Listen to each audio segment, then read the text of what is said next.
Olá, família! Sejam todos bem-vindos ao estudo diário das Escrituras. Nós estamos aqui estudando Jacó, capítulo 5. Ontem nós estudamos até o versículo 9, então vamos dar continuidade aqui ao versículo 10 em diante aqui. Lembrando que é muitos versículos, né? Então alguns eu vou só fazer alguns comentários e já passar para outro versículo, só para a gente não se perder na história, na alegoria das oliveiras aqui, né? Bom, aqui o profeta Jacó, ele está explicando, né, as palavras, né? Na verdade, ele está compartilhando as palavras do profeta Zenos, que é essa alegoria. Essa alegoria, o Senhor fala que cuida da árvore, depois ele vai para outro canto, depois volta para o mesmo canto. Então, a gente tem que prestar atenção nas histórias para a gente não se perder, tá bom? Porque diversas vezes ele vai voltar no mesmo lugar depois de ter cuidado para ver se essa árvore ela produziu bons frutos. Então o versículo 10 diz assim: E aconteceu que os servos do Senhor da vinha agiu de acordo com a palavra do Senhor da vinha e enxertou o ramo da oliveira brava. Então aqui a gente vê que os servos do Senhor foi obediente, né, ao Senhor da vinha. O Senhor da vinha é Jesus Cristo. Aqui a gente consegue identificar o Novo Testamento, né? O Salvador Jesus Cristo pediu que o evangelho fosse compartilhado aos gentios. Os gentios aqui, né, nessa alegoria aqui, significa a oliveira brava, tá bom? A oliveira boa é a casa de Israel, as 12 tribos de Israel. Então ele pede que a oliveira brava seja enxertada, ou seja, por meio do convênio do Senhor, né? Inclusive, nessa alegoria aqui, a raiz significa o convênios do Senhor. Então, eles são ligados a essa raiz, tá bom? Eles pegam um pedaço ali, para quem conhece de agricultura, eles cortam um pedaço da árvore e enxertam. Eles cortam um pedaço da árvore da oliveira brava, coloca no meio ali, faz uma atadura, até que essa oliveira brava começa a ser sustentado pela seiva da árvore, né? E aí, por conta que ela era oliveira brava, mas ela está pegando a seiva de uma oliveira boa, ela produz bons frutos. Essa é a ideia aqui. Essa era uma prática usada em Israel quando a oliveira ela estava morrendo, né? Então eles pegavam a oliveira brava e colocavam ali. E a raiz ainda estava boa, então sustentava ali e começava a dar frutos bons. E foi isso que ele fez aqui. Ele pediu para os servos, ou seja, os apóstolos e os missionários ali, né, no Novo Testamento, compartilhar o evangelho ali com gentios. E aí muitos gentios entraram para a casa de Israel por meio do convênio, tá bom? Então a gente consegue identificar isso aqui no versículo 10. E aí vamos continuando aqui, o Senhor fala para os servos, para eles cavar ao redor da árvore, podá-la, cuidar, né? Ele fala para ter um cuidado ali com a árvore. No versículo 13 ele diz assim: E esses ramos colocarei na parte mais baixa de minha vinha. Bom, os versículos citam também que o Senhor queria um ramo natural da árvore.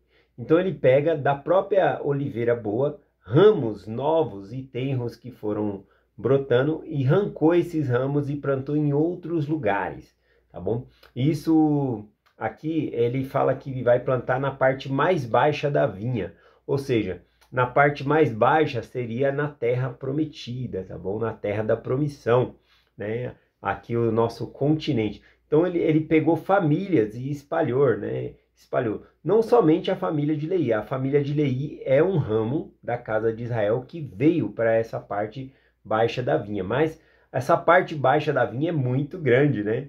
A gente vê aqui o Brasil, vários lugares, né? Tão grandes aqui. Então o Senhor colocou em vários lugares ramos, tá bom? Que ficaram desconhecidos para nós. Isso aqui começa desde a época da dispersão das 10 tribos de Israel. O Senhor também pegou ali as 10 tribos e dispersou para outros lugares que nós não conhecemos. E quem sabe até para aqui, para a terra da prometida também, tá bom? Então ele vai compartilhando aqui, ó. E esses ramos colocarei na parte mais baixa de minha vinha, onde me agradar. A ti não importa. Isso faço para poder conservar para mim os ramos naturais da árvore, e também a fim de guardar frutos para mim, para a estação, porque sentiria perder essa árvore e seus frutos. Bom, o que seriam os frutos da árvore? O que é o fruto do Senhor? Qual é a alegria do Senhor? A alegria do Senhor sou eu, é você. Então nós somos o fruto do Senhor, né? É nós podermos ser exaltados, se tornar semelhante a Ele. Esse é o fruto que o Senhor quer para a estação. Então, todo o sacrifício do Senhor de cuidar da árvore, podar, vigiar, nutrir, é realmente para que nós possamos ser exaltados, ou seja, tornarmos semelhante a esse. Esse é o verdadeiro fruto. Então, a gente observa que se esse é o fruto, né, então não adianta só batizar, a gente tem que andar no caminho do convênio, tá bom? Para nós perseverar até o fim. Não é só batizar e entrar para a árvore, mas a gente tem que permanecer e dar frutos. Até porque, nessa alegoria aqui, a árvore, a oliveira boa, começa a definhar, a morrer. Ou seja, ela fazia parte ela era a árvore original, mas começou a morrer. E o Senhor mesmo vai falar, de nada me adianta a árvore se ela não produz bons frutos. Tá bom? Então vamos continuar aqui, o versículo 14, ele diz: E aconteceu que o senhor da vinha foi e escondeu os ramos naturais da boa oliveira nas partes mais baixas da vinha, alguns numa parte, outros em outra, de acordo com o seu prazer e vontade. Então vemos que ele espalhou ramos, né, da oliveira boa em várias partes da vinha aqui embaixo, né? E uma das que nós conhecemos é o registro do livro de Mórmon, que é um ramo que veio, né, de Jerusalém para cá. Vamos continuar aqui, ó, do versículo 15 em diante. Eu gostaria que nós pudéssemos pensar agora ele falando sobre Jerusalém. Ele falou antes, nós falamos sobre os gentios entrar ali, os apóstolos pregando. Aí ele fala da parte baixa aqui. E agora ele volta de novo a falar sobre Jerusalém aqui, tá bom? Vamos identificar. Quando a gente consegue identificar a história, a gente consegue entender melhor a alegoria. Então, do versículo 15 em diante aqui, a gente tem que pensar no Novo Testamento ali em Jerusalém, Jesus Cristo e os apóstolos, tá bom? Vamos lá. Então, o versículo 15 diz assim: E aconteceu que se passou muito tempo, e o senhor da vinha disse a seu servo: Vem, vamos à vinha para trabalhar nela. E aconteceu que o senhor da vinha também levou o seu servo e desceram para a vinha para trabalhar. Aqui quando fala que ele desceu, não é para as partes mais baixas, né? Quando é citado as partes mais baixas, ele coloca ali um adendo, dizendo que é nas partes mais baixas. Então aqui quando ele fala que desceu, é para Jerusalém mesmo, tá bom? E começando a pregar ali e ajudar. Ele queria ver como é que estava a árvore ali. E aconteceu que o servo disse ao seu amo: Olha aqui e vê a árvore.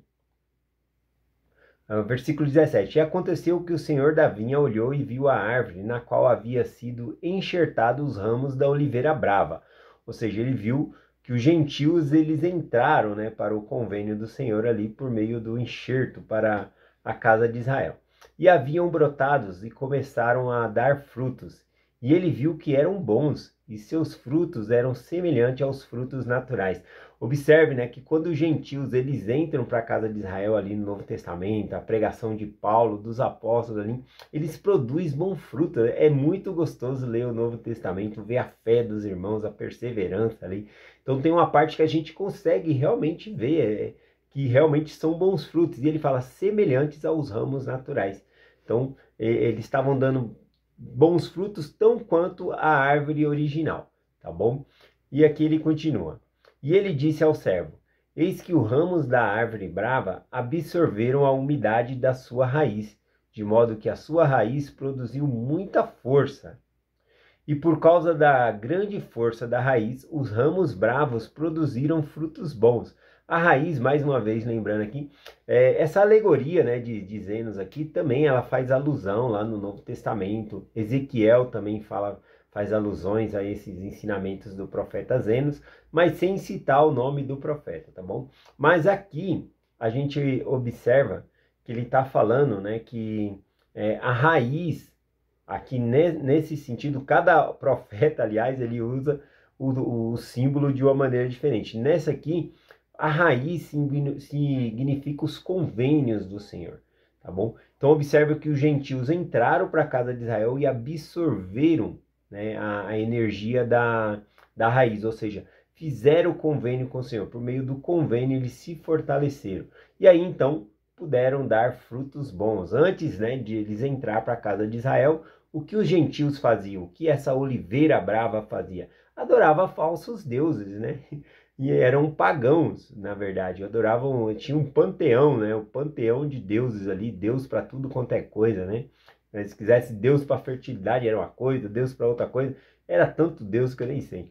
Mas aqui eles entram e acabam com esse panteão de deuses, né? E servindo o único Deus vivo e verdadeiro, fazendo o convênio com o Senhor aqui.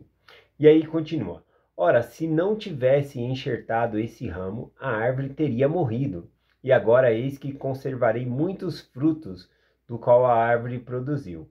E guardarei os seus frutos para mim, para a estação. Observe, né, que ele fala que se não houvesse esse enxerto dos gentios na casa de Israel, principalmente ali em Jerusalém, a árvore teria morrido. Né? Então, os membros novos que entraram para a igreja ali deram nova vida, né, à igreja ali, né? A gente pode ver isso. Teve uma hora até ali no Novo Testamento que o apóstolo Paulo fala, não quero mais saber dos judeus, né? Agora eu vou... Não que ele tivesse com raiva dos judeus, né? O próprio Paulo, ele era judeu, mas ele tinha cidadania romana, mas ele era judeu. Então, o próprio Paulo fala, os judeus não querem ouvir, então agora eu vou partir só para os gentios, né? Então, quando uma pessoa não quer ajuda, não tem jeito, né? A gente vai continuar orando e aí quando Deus tocar no coração, a gente trabalha com a pessoa. Mas eles não queriam, então o apóstolo Paulo, desde já, parte para os gentios, né? Então ele vai lá, vou abençoar quem quer, né? Vou compartilhar o evangelho com quem quer. E aí então a gente vê isso aqui. Tem deixa eu ver aqui. Tem um comentário, deixa eu dar uma pulada aqui no comentário rapidinho no YouTube, que eu gostei bastante. É da Marli Vieira Alves. Ela comentou assim, né? Tem tudo a ver com esse versículo que nós acabamos de ler. Ela diz assim: Bom dia, irmão Vanderlei. Todos nós somos conversos, sabemos da alegria e entusiasmo quando chegamos ao Evangelho, buscando o nosso testemunho, parecendo a oliveira brava, que vem e fortalece a oliveira boa, que está desanimada, morrendo. E aí ela continua aqui, e que nós devemos continuar dando fruto. Esse é o desafio, dar bons frutos. Gratidão e até amanhã.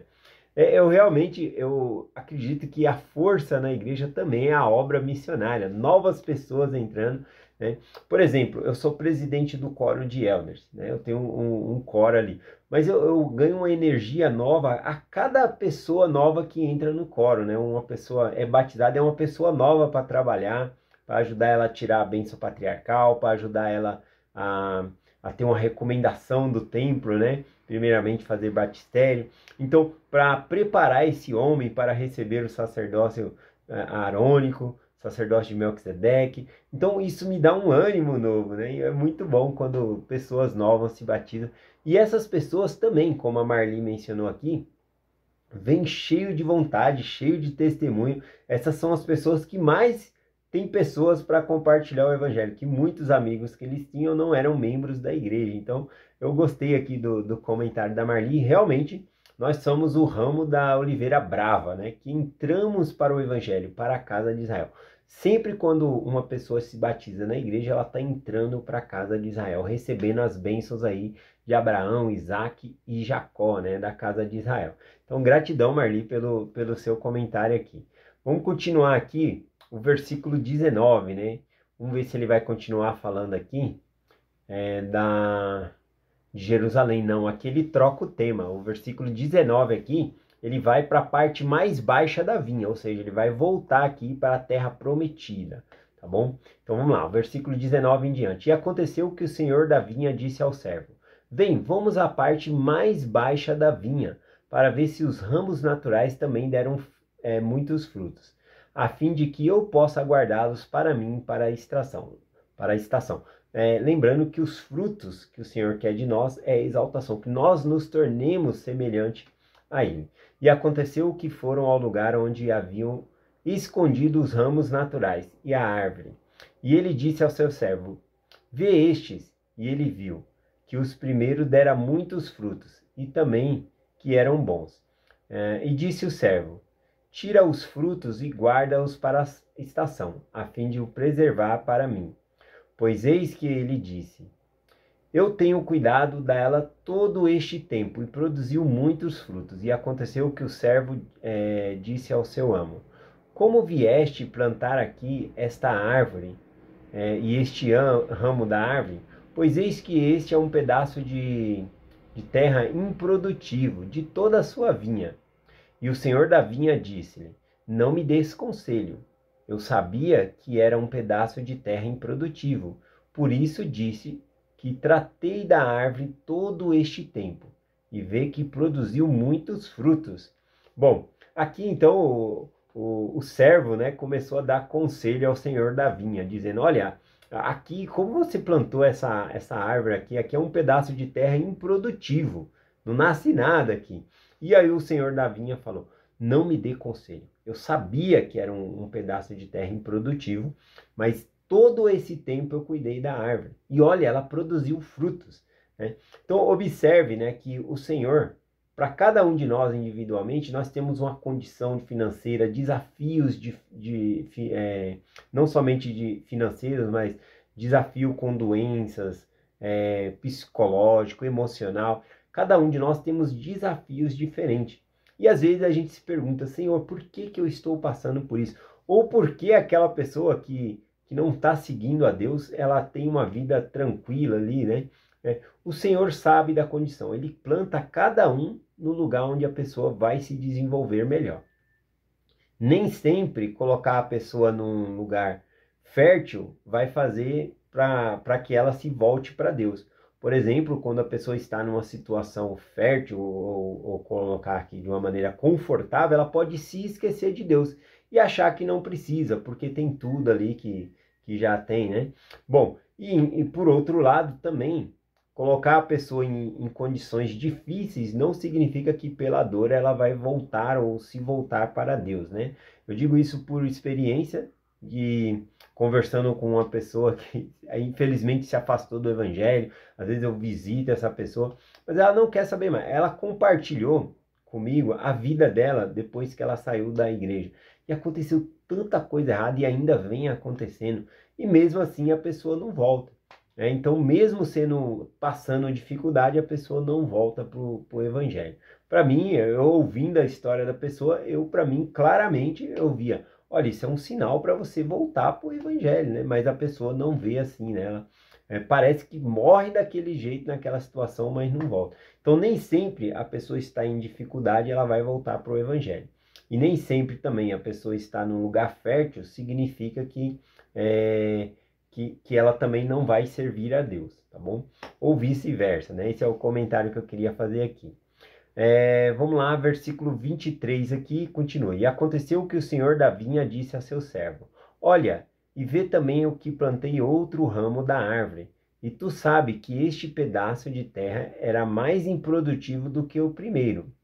E olha a árvore, e tratei dela e todo esse tempo, e ela produziu muitos frutos. Ajunta-os e guarda para a estação, a fim de que eu preserve para mim. E aconteceu que o senhor Davi tornou a dizer a seu servo: Olha aqui e vê também esse outro ramo que plantei. E eis que também tratei dele, e ele produziu muitos frutos. Bom, agora vamos ler o versículo 25 aqui. E o versículo 25 eu gostaria que vocês pudessem pensar aqui na nação dos Nefitas e Lamanitas. O ramo que foi tirado lá de Jerusalém, né, que é Lei e a família de Ismael, e vieram aqui para as partes mais baixas da vinha aqui, uma terra fértil aqui, né? E aí vamos ver aqui os Nefitas e Lamanitas, vamos identificá-los no versículo 25, ó. E disse ao servo: Olha aqui e vê o último. Por que ele fala ver o último? A gente observa que no Novo Testamento, né, os apóstolos, profetas, membros da igreja, vai ali até 76 anos depois de Cristo, 92 no máximo ali, tá bom? Os mais ali. Com a morte dos apóstolos e profetas, a igreja vai se definhando ali, tá bom? Mas aqui na terra da promissão, os nefitas e lamanitas, eles não vão somente até o ano 92, 76 depois de Cristo. Eles vão até o ano 421 depois de Cristo. tá bom? Então por isso que ele fala os últimos, né? Então esses aqui acabam sendo os últimos que se corromperam, os outros todos, né, acabaram acontecendo uma apostasia geral, que a gente vai ver então depois, né? Deus levantando um profeta entre os gentios, né, e começando a restauração do evangelho. Estou falando de Joseph Smith, tá bom? Bom, então vamos lá aqui falando sobre esses últimos aqui, o versículo 25. E disse o servo: olhai e vê o último. E eis que este que plantei em um pedaço de terra fértil, e cuidei deles durante todo este tempo. E somente uma parte da árvore produziu frutos bons, e a outra parte da árvore produziu frutos bravos. E eis que eu tratei dessa árvore como das outras. Então, quando a família de Leí chegou aqui, né, que houve uma divisão entre nefitas e lamanitas. Os nefitas produziram frutos bons, né, se tornaram boas pessoas e seguiram o evangelho. Os lamanitas não queriam saber do evangelho, então produziram frutos amargos. Então aqui a gente consegue identificar nefitas e lamanitas. Estou terminando, gente. Versículo 25, 26, 27 e 28 eu finalizo aqui. Vou ler direto aqui. E aconteceu que o senhor da vinha disse ao seu servo: arranca os ramos que não produziram bons frutos e lança-o no fogo. Mas eis que o servo lhe disse: poupá-la-ei e cavá-la-ei ao redor, e cuidaremos dela um pouco mais, para que talvez produzas bons frutos para ti, a fim de que possa guardá-los para a estação. E aconteceu que o senhor da vinha e o servo do senhor da vinha cuidaram deles e da vinha, né, para que pudesse dar esses bons frutos aqui. E a gente vai ver que os lamanitas, eles não são eliminados da face da terra, e chega uma hora que a retidão dos lamanitas se torna maior do que a retidão dos nefitas, né? Interessante. Então eles cuidaram ali de tal maneira que realmente produziu bons frutos, né? Depois uma parte deles até troca o nome, né, para antinefileitas, né, e recusam-se a pegar em armas de guerra. É uma história linda, tá bom? Eu sei que o Senhor, ele faz de tudo para cuidar de nós e possamos dar bons frutos. Bom, finalizo essa mensagem aqui falando que o Senhor, ele está conosco na vinha. Ele trabalha com a gente. Eu, como presidente do coro, eu não posso fazer tudo sozinho. Eu oro e busco a força do Senhor. A vinha é do Senhor. Ele está desejoso que a minha ala cresça, né, que se expanda, né, em testemunho, em qualidade e também em número de pessoas. Mas eu tenho que trabalhar com o Senhor. Não posso trabalhar sozinho, tá bom? Então isso serve para todos nós. Compartilhe essa mensagem com todos vocês, em nome de Jesus Cristo. Amém. Até amanhã.